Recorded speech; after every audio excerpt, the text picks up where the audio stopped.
Hey, this is John Carlos, and I'm here with a look at October 2015's Loot Crate, which is themed to time. If you've seen any of my Loot Crate reviews in the past, I haven't been too kind on them, but I have a really good feeling about this month's theme. It's supposed to be time travel, Doctor Who, Back to the Future, Bill and Ted themed, so I gave them another shot. And holy frick on a stick with a brick, we got an exclusive, unique Doc Brown pop. We got a Bill and Ted shirt. We got a little 1/5 hoverboard replica. Wow. Sonic Spork. Alright, we'll open that up. The usual magazine, the usual button. The inside of the box looks like the high school theater stage that Bill and Ted do their presentation on in Bill and Ted's Excellent Adventure, and you got little cartoon artwork of Bill and Ted and everyone that they time traveled with. You know, that's in the presentation at the end. Genghis Khan, Beethoven, Joan of Arc. You got Rufus hanging out in the back, the original Time Lord.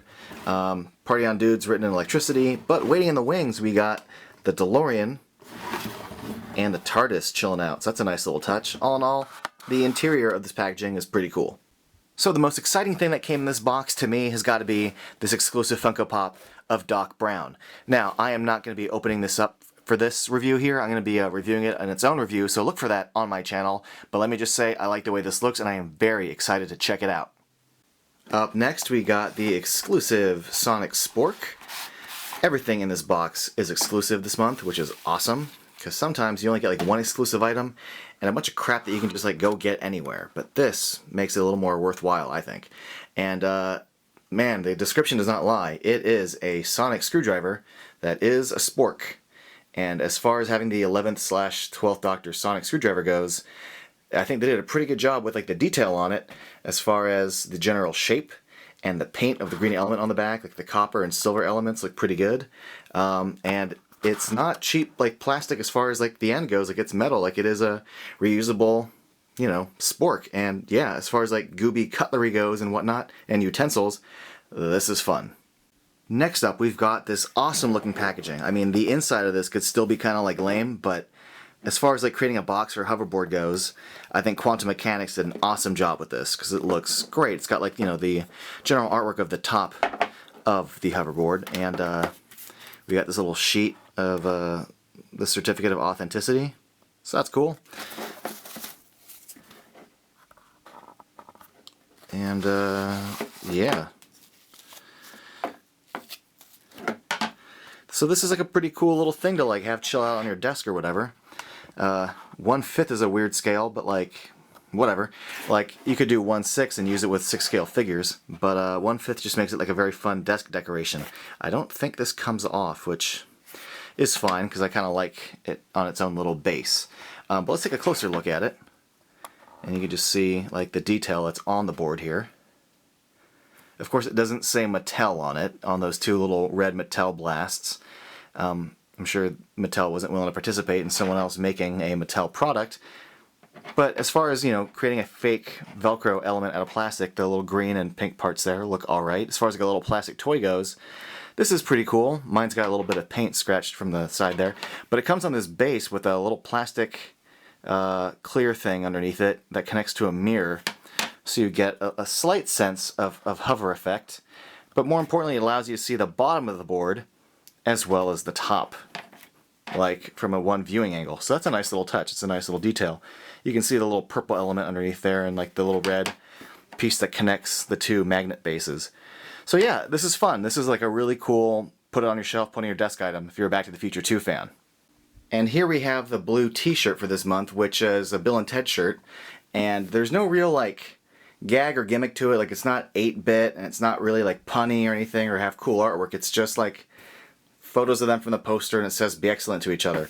I don't know, it's cool to have a Bill and Ted shirt, but I'm also a little bummed that it's not like there's no creative element to it. It's just a very normal kind of Bill and Ted shirt.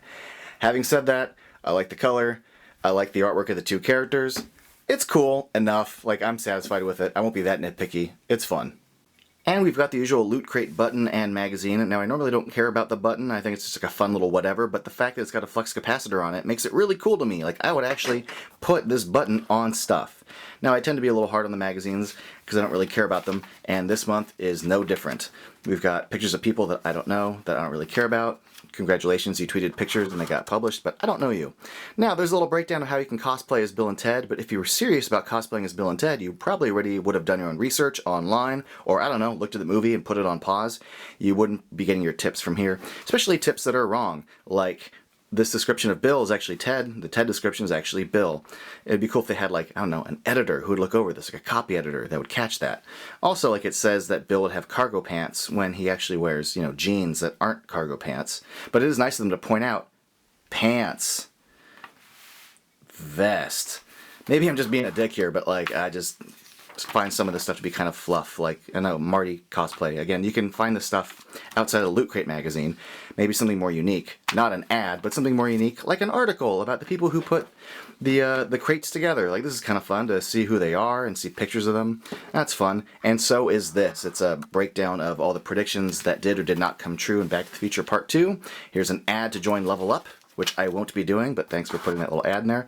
And then a breakdown of the things that came out in this month's crate, including a little breakdown of Doc here, where they say that the curators helped design this figure, which takes its inspiration from the climactic clock tower scene.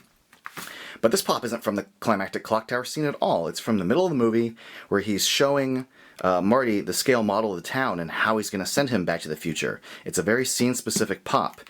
He's got the exact outfit that he's wearing, the goggles, the cables, the battery cables. So the fact that they say that it takes its cues from the finale when it clearly isn't, like, I don't know why they would print that. If having a little lightning bolt between these two cables counts as some sort of homage to the finale of the film, I guess, but I just think it's weird that this statement contradicts the pop. I wouldn't have put it in there. Lastly, there's a sexy little Playboy-style centerfold of the license plate from Back to the Future. Wow. So if you like little centerfold foldouts, there you go. There's also this little chart here, based on your personality, who your favorite of the Doctors would be. Now, I've crapped pretty hard on Loot Crate in the past, but I gotta say, I think this is the best crate they've ever put together. And it's not just because it's full of things I love, although that does help. I like the fact that everything in here is worthwhile. Even if it's not awesome. Like, this pop is awesome, but like, this shirt is not awesome, but I still like it. This spork is not awesome, but it's still really cool. So everything in this box is worthwhile and worth the 20 bucks. 20 bucks, like, I'd pay like double, like a $10 pop, I'd pay 15 or 20 for this alone. This and this alone is easily worth more than 20 bucks, I think. So good job to them for that. I've crapped on this little magazine quite a bit, I know, but I just think these are so silly. Like, I don't care. I'm buying this stuff. And I think this stuff turned out good. And I like that they followed through with the theme properly. Like, in the past, it's like, we're doing Game of Thrones. Do you like Game of Thrones? Here's a dumb inflatable little crown that you're never going to use. Do you like Street Fighter? Here's a dumb headband. But this year, it's like, do you like Back to the Future? Here's something cool. Do you like Doctor Who? Here's something cool. What a great idea. I think Loot Crate really stepped up this month, so thanks for watching.